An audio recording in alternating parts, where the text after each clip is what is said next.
Vamos a hablar de un tema muy importante que es la atención del recién nacido en el servicio de urgencias. Soy la doctora Clara Esperanza Galvis Díaz, pediatra neonatóloga del Hospital Militar Central y soy la coordinadora del programa de pregrado y posgrado de pediatría de la Universidad Militar Nueva Granada con sede en el Hospital Militar.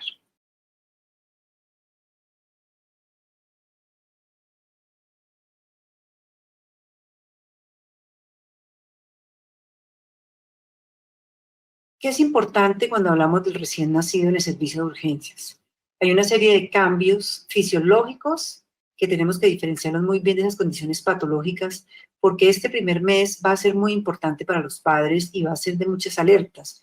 Hay un porcentaje muy elevado de las consultas que se realizan en el servicio de urgencias que simplemente se deben a adaptaciones que son fisiológicas, pero sin embargo van a generar ansiedad tanto en el personal de la salud como en la familia. Entonces vamos a revisar cómo podemos enfocarles. Entonces, importante antes de iniciar nuestra conferencia, hablar sobre los nacimientos en Colombia. Ustedes ven acá progresivamente en los últimos 10 años, del 2010 al 2020, estamos hablando de más de 600.000 nacimientos, donde el porcentaje de prematurez, que va a ser una población de riesgo, está por encima del 9%. ¿Y por qué es importante tener estos datos? Porque vamos a ver más adelante en la conferencia que los factores de riesgo van a estar muy relacionados con la aparición de esta patología, con su evolución y con el riesgo que pueda desencadenar en los niños. También es importante hablar sobre las causas de mortalidad, porque estas van a ser alertas que vamos a tener nosotros previamente para poder decidir ese manejo recién nacido. Entonces vemos que a nivel mundial la prematurez va a ser una de las causas directas del 35% de las muertes, y las infecciones se van a considerar como causas indirectas en aquellos niños que son prematuros, pero que van a tener una mayor edad gestacional.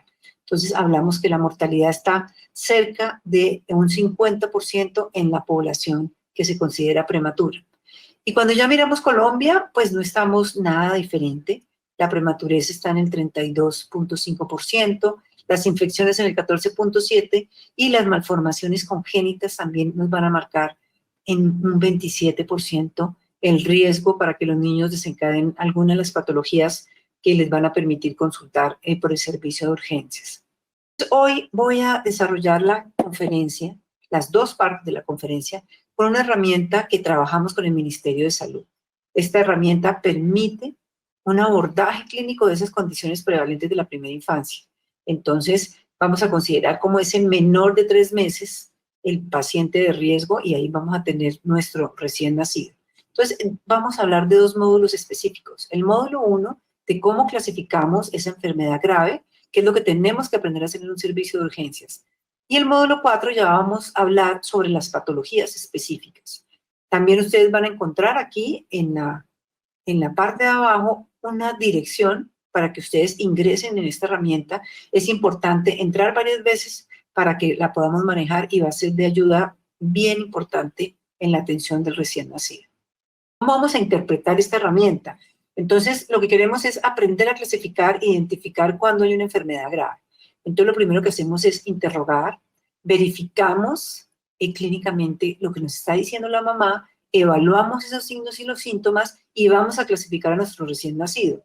Entonces, enfermedad grave siempre la vamos a ver identificada en rojo. Si hay enfermedad grave, vamos a empezar tratamiento temprano o lo vamos a referir en caso de que no tengamos los medios.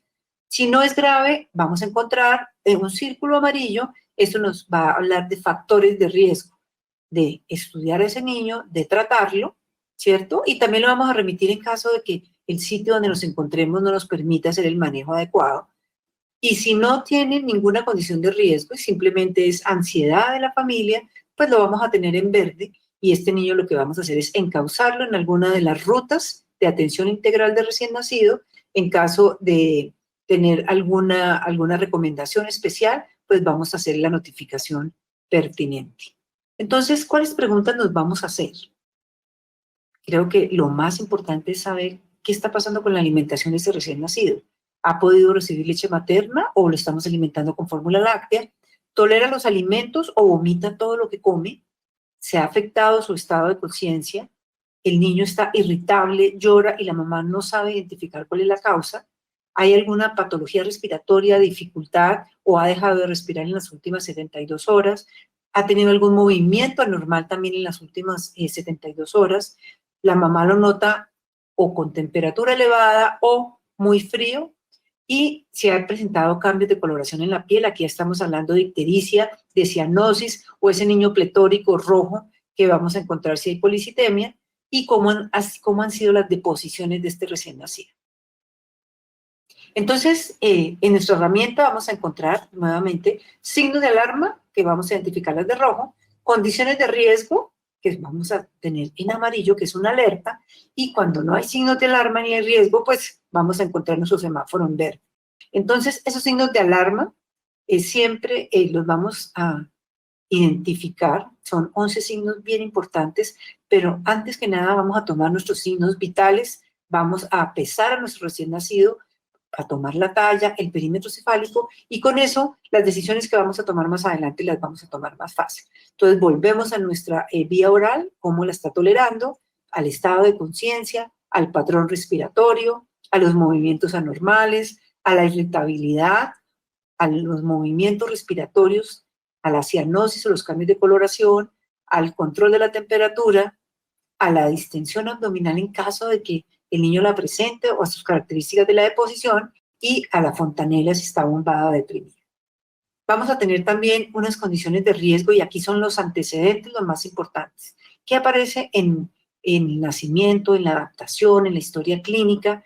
Si se clasificó al niño de riesgo desde los patrones que tienen la resolución 3280 del 2018, y vamos a abordarlo de acuerdo a la evolución de su condición actual. Y en verde es cuando le vamos a decir a la mamá que se tranquilice, que son cambios fisiológicos normales, le vamos a enseñar un plan de cuidado, lo vamos a remitir a una consulta de seguimiento y lo vamos a encauzar en una de las rutas de atención. Entonces, ¿cuáles son esas condiciones de riesgo de acuerdo a la resolución 3280? Hay unas condiciones perinatales y neonatales. Estamos hablando del niño que pesa menos de 2.500, que es considerado como bajo peso al nacer, el niño prematuro, el niño que estuvo hospitalizado más de 7 días, el que tuvo alguna patología perinatal significativa, o sea, es el niño que sufrió asfixia, que convulsionó, o el niño que estuvo en la unidad porque requirió ventilación mecánica o algún manejo, y el hijo de madre con algún riesgo o infección durante el periodo gestacional. Entonces, aquí es importante hacer una buena revisión de los antecedentes, y también vamos a tener ese hijo de mamá con complicaciones durante la gestación.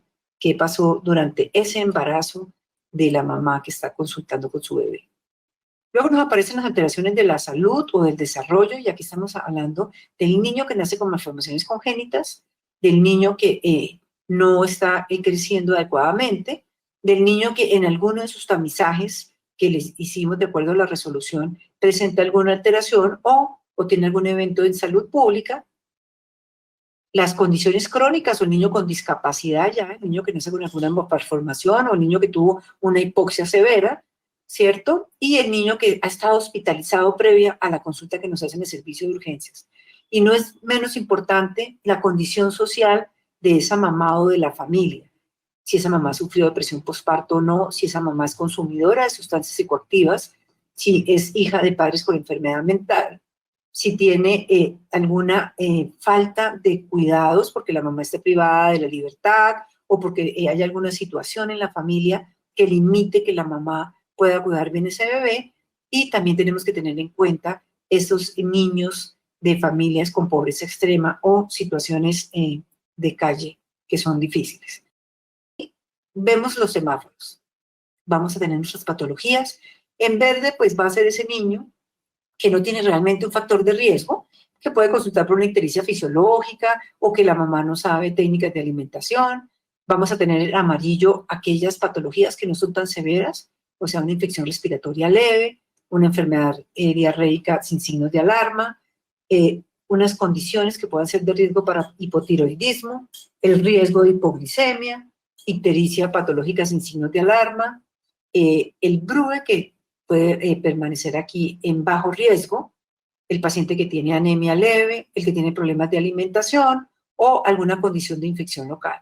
Y los rojos, que son los más importantes, porque aquí van a estar los que pueden desencadenar mortalidad de este recién nacido.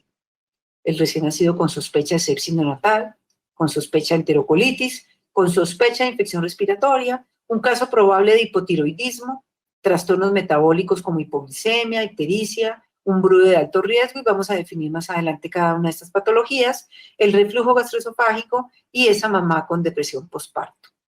Entonces, una vez que tenemos los signos de alarma, tenemos que saber si lo podemos atender en el sitio donde estamos o si tenemos que trasladarlo hacia un nivel de complejidad más elevado. Entonces, aquí la estabilidad hemodinámica va a ser muy importante y los signos vitales los vamos a monitorizar para saber cómo los vamos a enviar. Identificamos prontamente si hay algún signo de hipovolemia de baja perfusión y ustedes los ven aquí citados, si tiene trastorno de conciencia, el llenado capilar débil, los pulsos periféricos débiles, la piel marmórea o fría, si toman los signos vitales o tensión arterial por debajo del percentil, un niño que está saturado, cianótico, que no ha orinado bien en la última hora, que está o taquicárdico o bradicárdico, o que tiene un patrón respiratorio aumentado o disminuido. Entonces, esto nos va a permitir a nosotros ya tener un enfoque grande de este recién nacido. Si tenemos una tensión arterial por debajo de 60, nos empezamos a preocupar, y aquí vamos a ver este patrón de tensión arterial que nos va a dar unos rangos en esas primeras horas para poder identificar qué está pasando con nuestro recién nacido.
El patrón respiratorio, que es muy importante, y esos signos de dificultad son los que nos van a definir cómo vamos a administrar el oxígeno. Vamos a colocar una cánula que la podemos utilizar hasta 2 litros. Ese bebé va a necesitar algo de presión para la administración del oxígeno, necesita CPAP, ¿cierto? Si lo vamos a poder dar o no. Tenemos que definir esa frecuencia cardíaca, y para los menores de 3 meses estamos hablando entre 85 y 205 cuando está despierto, pero una media adecuada va a ser de 140. Vamos a definir los valores de saturación, y eso depende de la altura a nivel del mar. Entonces vamos a estar hablando de alturas hasta 2.500, entonces estamos hablando del 94%, y así ustedes ven en este cuadro que a medida que aumenta esa altura a nivel del mar, pues seguramente la saturación que vamos a tolerar va a ser menor. También es importante, si ese niño está inestable, saber qué líquido le vamos a colocar, porque eso nos va a permitir que el bebé lo podamos transportar de forma adecuada. Aquí está la fórmula, como podemos calcular nuestro flujo metabólico, nuestra velocidad de infusión, el rango de líquidos que vamos a colocar en esos primeros días, si el niño es a término o si es pretérmino, y entre más prematuro sea, el volumen va a ser mucho mayor, y también encontramos entonces los rangos. Siempre vamos a hablar en recién nacidos de rangos, no de un número específico, y también vamos a ver aquí que a menor edad gestacional seguramente el volumen de líquidos que vamos a darle a ese niño para estabilizarlo va a ser mucho mayor. Vamos a garantizarle que su diuresis esté por encima de 1 cc por kilo por hora, y vamos a mejorarle esa perfusión. Si ya nosotros estabilizamos nuestro recién nacido, pues vamos a definir también unos líquidos de mantenimiento, y los líquidos va a depender del volumen que nosotros vamos a escoger y del tipo de líquido que vamos a utilizar, si vamos a utilizar dextrosa y qué concentración, porque aquí vamos a poder definir cuál es el flujo metabólico que recibe ese recién nacido. Entonces ustedes ven, si damos un volumen de 60 cc por kilo con una dextrosa al 10, estamos dando más o menos 42 miligramos por kilo, ¿cierto? O 4 miligramos kilo minuto. Si estamos dando un flujo de 100 cc por kilo por día, pues estamos dando un flujo mucho mayor de glucosa para este recién nacido. Entonces es importante estas tablas porque nos permiten hacer cálculos rápidos de cómo vamos a colocar los líquidos en nuestro recién nacido.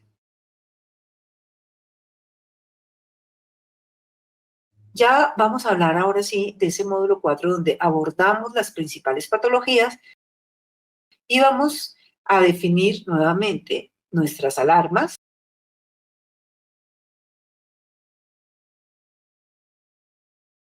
Entonces empezamos con los procesos infecciosos y aquí vamos a hablar de la sepsis neonatal. Y ustedes saben que se define como un conjunto de signos y síntomas de infección en un niño o niña menor de 28 días. Puede ser causada por una afección que puede ser sistémica, que de origen bacteriano, viral o por hongos, y que se asocia con cambios hemodinámicos y otras manifestaciones clínicas. Y la sepsis, como vimos en el cuadro inicial, es una de las principales causas de mortalidad. Entonces, cuando vamos a hablar de infección, vamos a manejar a ese niño menor de 3 meses con las mismas, el mismo patrón que si fuera menor de 1 mes. Entonces, ese niño que presenta fiebre o distermia siempre nos va a hacer sospechar de un cuadro de sepsis neonatal. Cuando hablamos de los gérmenes, pues vamos a hablar de gérmenes gram negativos y gram positivos. Sin embargo, si hablamos de Staphylococcus aureus, tenemos que buscar infecciones asociadas a hueso y articulaciones. Vamos a encontrar gérmenes gram negativos y generalmente están asociados a lactantes que estuvieron en las unidades de cuidado intensivo neonatal. Y vamos a hablar de los gérmenes coagulasa negativo, generalmente en pacientes que estuvieron invadidos durante el espacio que estuvieron dentro de la unidad. Estamos hablando de recién nacidos pretérmino, o también puede considerarse como contaminantes en los bebés a término sanos que no han tenido ninguna invasión. Entonces, identificar los factores de riesgo es importante porque la clínica va a ser muy inespecífica. Entonces, la prematuridad es un factor muy determinante, la ruptura de membranas mayor de 18 horas, la clínica en la mamá, si tuvo infección o no que nos esté hablando, de la triple I o de la corioamnionitis como la conocíamos anteriormente, si la mamá tuvo algún tipo de infección, ya sea infección urinaria o por estreptococo del grupo B, si recibió antibiótico o no, y si en el momento del nacimiento el bebé presentó taquicardia fetal o acidosis fetal. Entonces, una vez tenemos los factores de riesgo, vamos a buscar los síntomas asociados. Hablábamos que son inespecíficos o están muy localizados, entonces se van a hacer o en el patrón respiratorio o en su parte cardiovascular, en su coloración de piel o en la alimentación. Entonces aquí lo general que vamos a ver es fiebre, inestabilidad de la temperatura, ese niño que no nos gusta, que no se ve bien, que no quiere comer, y ya después la patología orientada hacia cada uno de los órganos comprometidos. Y aquí vemos que por sistemas a nivel gastrointestinal vamos a encontrar distensión abdominal, vómito, diarrea, a nivel respiratorio, apnea o aumento del patrón, signos de tirajes o quejido y los requerimientos de oxígeno suplementario. Podemos encontrar también a nivel renal que el niño no está orinando adecuadamente. Si tomamos unos gases podemos encontrar acidosis. A nivel cardiovascular, la piel moteada, el niño está frío, con cambios en su frecuencia cardíaca, la inestabilidad neurológica o los cambios hematológicos que también podemos ver de forma clínica. Es que vamos a evitar complicaciones que pueden ser permanentes, que no, si en un momento son transitorias, pueden volverse permanentes.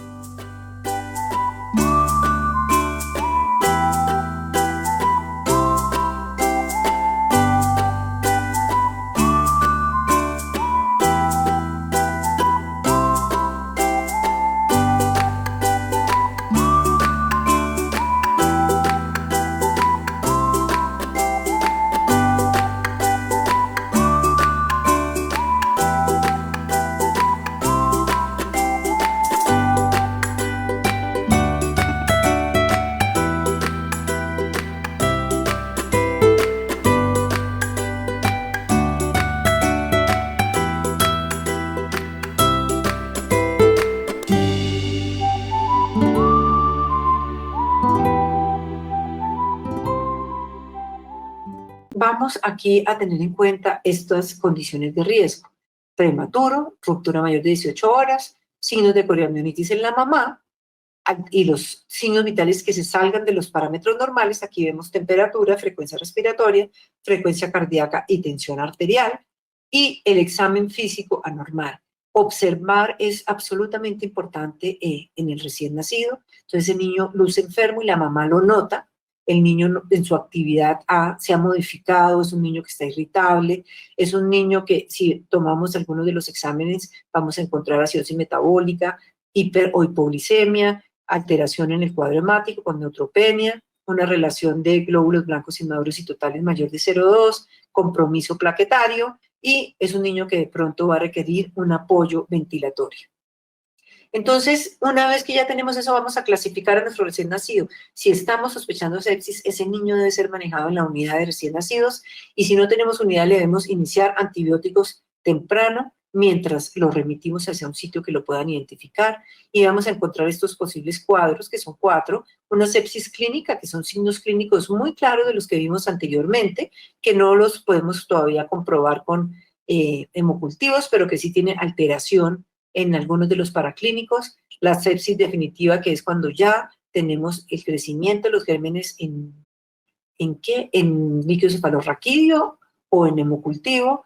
La sepsis dudosa encontramos algunos signos clínicos más 2 parámetros que tengamos de los paraclínicos tomados, y el niño que no tiene sepsis es el niño que definitivamente tiene sus pruebas negativas, que está asintomático o que los signos clínicos van a ser muy inespecíficos. ¿Qué vamos a encontrar con frecuencia en los niños menores de 3 meses que tienen fiebre y que el foco es desconocido? La infección urinaria va a ser una de las causas más frecuentes, por eso es importante siempre tomar una muestra de orina y un urocultivo. Pero la meningitis también es muy importante en estos niños. Entonces, vamos a encontrar que la mayoría van a ser causados casi en un 70% por el estreptococo del grupo B y gram negativos como la E. coli. Sin embargo, la listeria también la tenemos que tener en cuenta porque aparece en un 5% en esa primera semana de vida. También vamos a encontrar que el Streptococcus pneumoniae y el Haemophilus lo vamos a encontrar en esos niños mayores de una semana que estuvieron dentro de la unidad. Y la meningitis por estreptococo del grupo B, que va a ser casi hacia el final del mes. Entonces, el interrogatorio adecuado que nosotros hagamos nos va a orientar de forma muy clara hacia esos posibles gérmenes que vamos a encontrar posteriormente.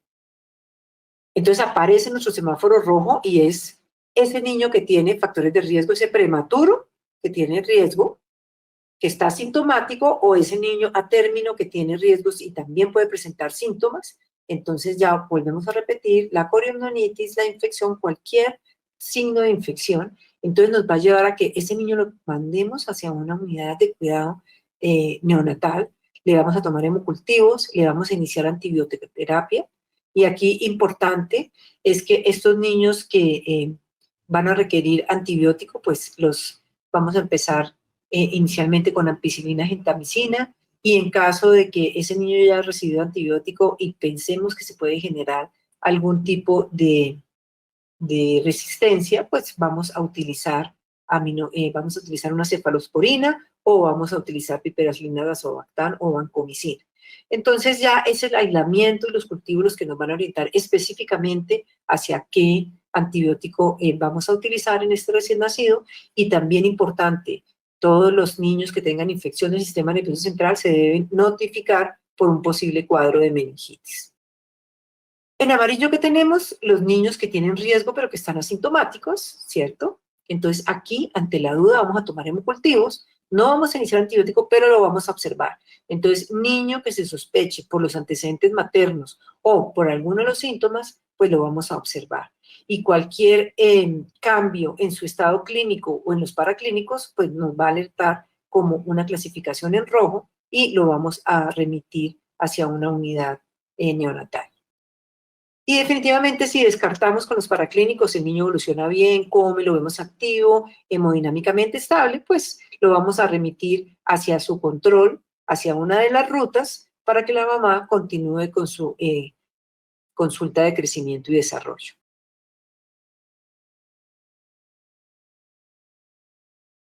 Otro proceso importante va a ser la enterocolitis necrosante. Esta la podemos encontrar casi que va a ser más frecuente en el prematuro porque su incidencia va a ser inversamente proporcional a la edad gestacional, y es una de las principales causas de mortalidad. Aquí el compromiso ya es localizado, es a nivel intestinal, y la inflamación va a ser un factor muy importante para la invasión bacteriana. Se dice que afecta hasta el 10% de los recién nacidos con peso menor a 1.500 gramos, 5 a 10% de los neonatos a término y hasta un 85% en los prematuros por debajo de 32 semanas. Entonces, sí se cataloga como una enfermedad de alto riesgo que va a dejar unas secuelas que pueden ser importantes. Entonces, el diagnóstico temprano nos va a permitir identificar el manejo adecuado de este recién nacido. Desde el punto de vista microbiológico, entonces vamos a encontrar los gérmenes que también nos van a causar la sepsis neonatal. Entonces estamos hablando de gérmenes gram negativos y en el coprocultivo también los vamos a encontrar E. coli, Klebsiella, Pseudomonas, Enterococo y Clostridium van a ser los gérmenes que más frecuentemente vamos a poder aislar. Factores de riesgo, esa mamá VIH positiva, mamás que abusan de drogas, la mamá que tuvo coriomionitis, y los factores ya relacionados con el recién nacido, estamos hablando de prematuridad, de peso muy bajo al nacer, Apgar menor de 5, alimentación con fórmula, el paciente que estuvo en ventilación mecánica, que requirió indometacina o glucocorticoides, o alguno de los antagonistas de receptores de histamina, o el paciente que tuvo cardiopatía congénita, y estamos hablando de ductus arterioso. Entonces vamos a interrogar y fíjense que vamos a estar preguntando las mismas preguntas para diferentes patologías. Si se alimentó o no, si vomitó o no, cómo está el estado de conciencia, si tiene dificultad respiratoria, si ha tenido fiebre, cómo han sido sus deposiciones, si ha tenido sangre en la deposición o no, y qué otros síntomas asociados ha tenido ese bebé y si ha recibido algún tratamiento previo. Siempre es importante preguntar qué medicamentos está recibiendo el recién nacido para tener la claridad de a qué situación nos estamos enfrentando. Entonces vamos a clasificar a nuestro recién nacido de acuerdo a la clasificación o estratificación de Bell para enterocolitis necrosante y nos habla de los estadios 1, 2 y 3. Aquí tenemos en cuenta los signos sistémicos, los signos abdominales y los signos radiológicos. Entonces, el estadio 1 va a ser sospecha, ya sea 1A o 1B. La diferencia va a estar en que ambos van a tener inestabilidad de temperatura, pueden presentar apnea, pueden tener algo de bradicardia, puede haber retención gástrica o distensión abdominal. La dilatación que vamos a encontrar a nivel intestinal puede ser leve, vamos a encontrar un hilio, pero ya en el 1B vamos a encontrar sangre positiva en heces. Ya pasamos al estadio 2, donde ya es un diagnóstico ya de enterocolitis, pero es un grado leve. Encontramos la misma clínica, pero aparece el dolor abdominal y aparece la dilatación intestinal con presencia de gas.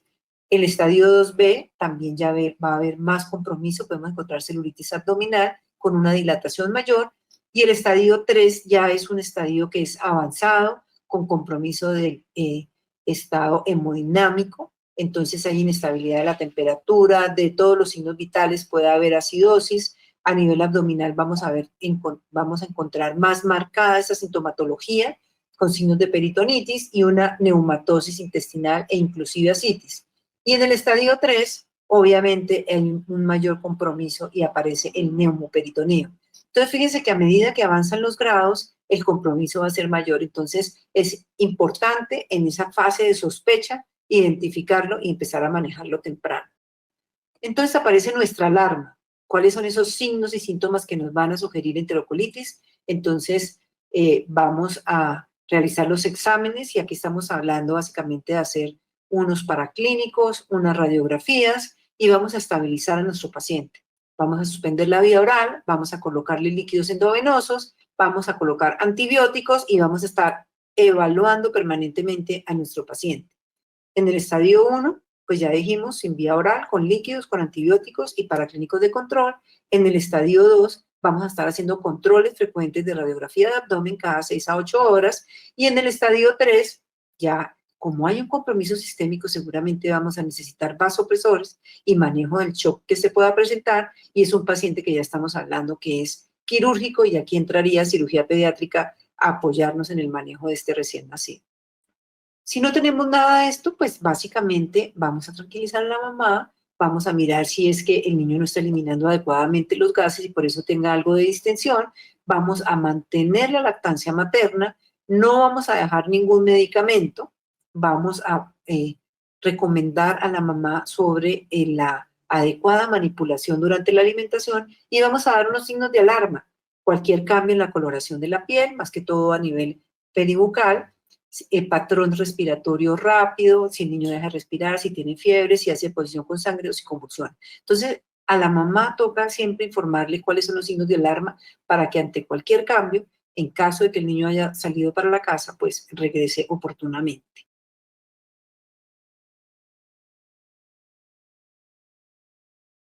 Viene otro proceso infeccioso frecuente y es la neumonía.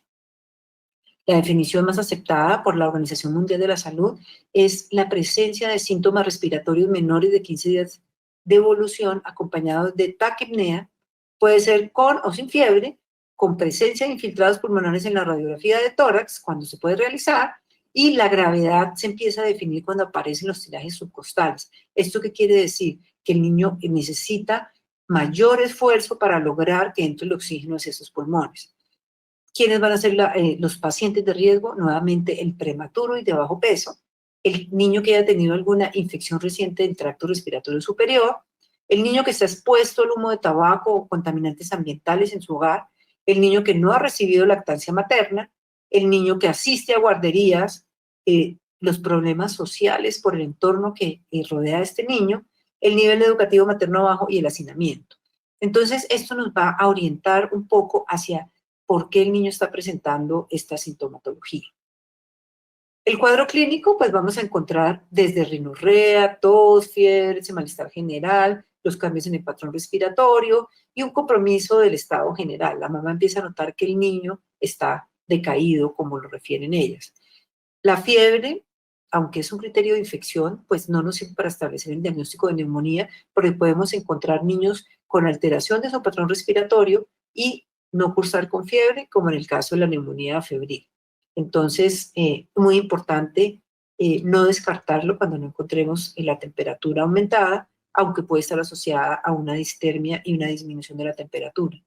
A la auscultación podemos encontrar crépitos, matidez, aunque es muy difícil en el recién nacido encontrar toda esta sintomatología y la taquipnea se convierte en el mejor signo y único predictor de neumonía en esta población menor de un mes. Nos vamos a apoyar en una radiografía de tórax porque esta sí nos va a ayudar a definir muy bien ese diagnóstico. Los gérmenes, ustedes los ven acá, los mismos que vamos a encontrar para infección en general, y aparece el ureoplasma, ¿cierto? Y la listeria, y aparecen los virus, citomegalovirus, sincitial y el herpes virus. El tiraje subcostal ya se convierte en un indicador de gravedad o de severidad, y los predictores de muerte por neumonía van a ser la cianosis, la incapacidad del niño comer porque se fatiga, el quejido permanente, el aleteo y la desnutrición aguda. Esos cambios, aquí vamos a ver más o menos los valores de la frecuencia respiratoria de acuerdo a la edad. Entonces, en estos niños vamos a encontrar frecuencias respiratorias mayores de 60. El niño tiene que respirar muchas veces más rápido y no alcanza a hacer el intercambio gaseoso y eso es lo que lo va a deteriorar. La oximetría de pulso también nos va a determinar la severidad y es importante contar con oxímetro de pulso. Y volvemos nuevamente a los cambios o a los valores normales que vamos a tener de oximetría o de saturación de acuerdo a los niveles del mar.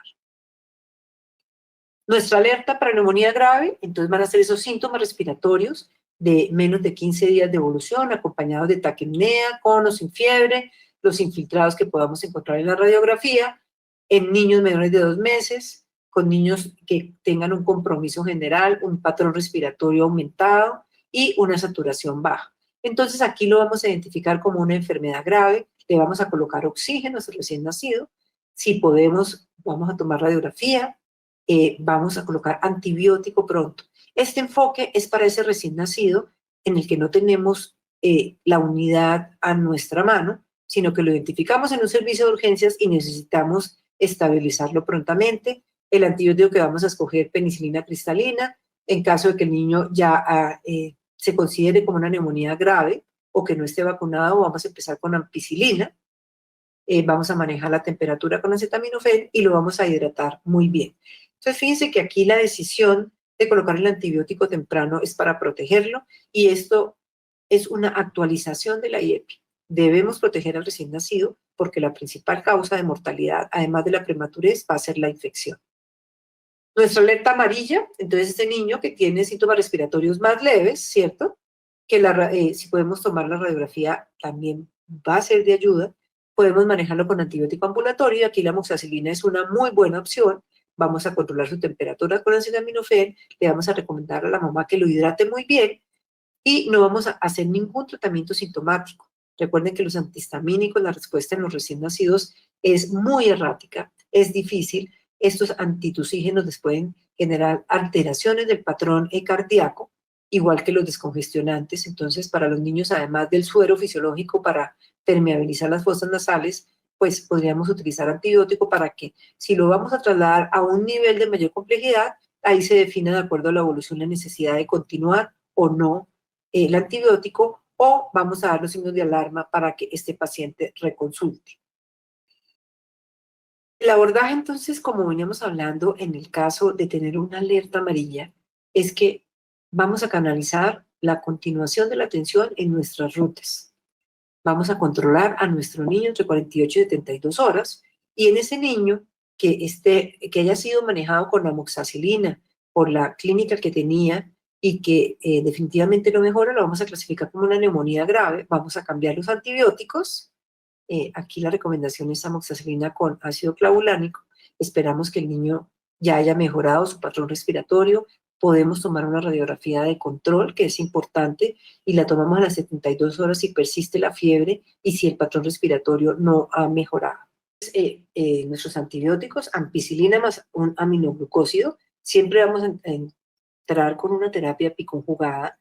Vamos a encontrar la dosis de la ampicilina de 50 miligramos por kilo día, la amicacina y la gentamicina, y vamos a ver que la frecuencia de administración va a estar relacionada con la edad.